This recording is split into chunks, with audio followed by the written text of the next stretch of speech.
అదే లెటర్ చంద్రబాబు నాయుడు గారు రిలీజ్ చేస్తారు. జగన్మోహన్ రెడ్డి గారు 2 మాటలు మాట్లాడుతున్నాడు, చంద్రబాబు నాయుడు గారు ఏ మాటలు మాట్లాడుతున్నాడు. ఇప్పుడైనా కరెక్ట్ స్టాండ్ తీసుకుంటాడంటే అది లేదు. కేవలం రాజకీయ ప్రయోజనాలు తప్ప ఏది ముఖ్యం ఉండవు. ఇక కిరణ్ కుమార్ రెడ్డి గారు గంటలు గంటలు గణాంకాలు చదివారు. అవి చిన్నపిల్లడు కూడా చదువుతాడు. ఇప్పుడు శ్రీకృష్ణ కమిటీ రిపోర్ట్ తీసుకుంటే అందరికీ తెలుస్తాయి ఏం జరిగిందని చెప్పి. అది కాదు, నువ్వు ఏం చేస్తావు ప్రాంతాన్ని కాపాడడానికంటే అది దానికి సమాధానం చెప్పడు. రాజీనామా చేస్తావంటే దానికి పలకడు.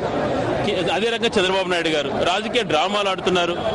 జగన్మోహన్ రెడ్డి గారు కొత్తగా స్థాపించిన పార్టీ అయినా ప్రజల మనోభావాలకు అనుగుణంగా పనిచేసి అందరికంటే ముందు తను లేవదీసినటువంటి అంశాలకు ఇంతవరకు సమాధానం చెప్పలేదు.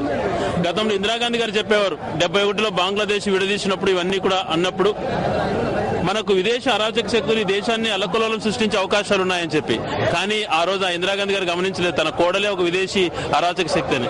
ఆ విదేశీ అరాచక శక్తి దేశంలో అడుగుపెట్టి దేశాన్ని తన ఆధీనంలోకి తీసుకొని ఈ రకంగా దేశంలో చిచ్చులు పెట్టి నాశనం చేసినటువంటి వ్యక్తి సోనియా గాంధీ గారు.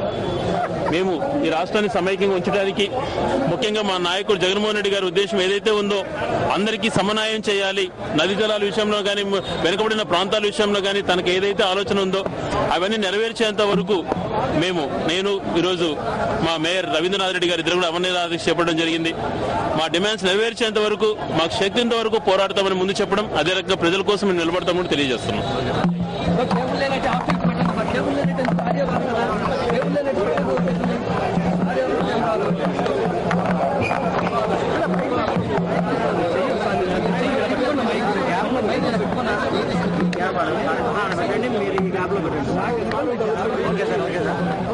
ప్రజల మనోభావాలను దృష్టిలో పెట్టుకోకుండా, ఎందుకంటే దాదాపు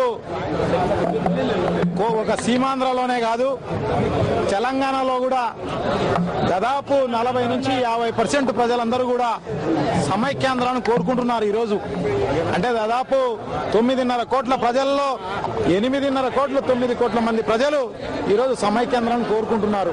వారి మనోభావాలను దృష్టిలో పెట్టుకోకుండా తన బర్త్డే కానుకగా ఆ సోనియా గాంధీ ఈరోజు మొండి వైఖరితోటి ఆమె బర్త్డే కానుకగా అనౌన్స్ చేసి నేను వెనక్కి పోను అని చెప్పేసి వాళ్ళంతా చెప్తున్నారు.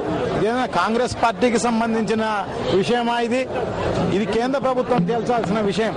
ఈరోజు సోనియా గాంధీ ఇటలీ నుంచి వచ్చి ఇందరి మనోభావాలను దెబ్బతీయడమే కాకుండా శ్రీ జగన్మోహన్ రెడ్డి గారిని ప్రపంచనాన్ని అడ్డుకోవడం కోసం ఈరోజు ఈ రాష్ట్రాన్ని విడదీసే కార్యక్రమం అంతా కూడా జరుగుతోందని చెప్పి మీకు అందరికీ కూడా తెలియజేసుకుంటున్నా.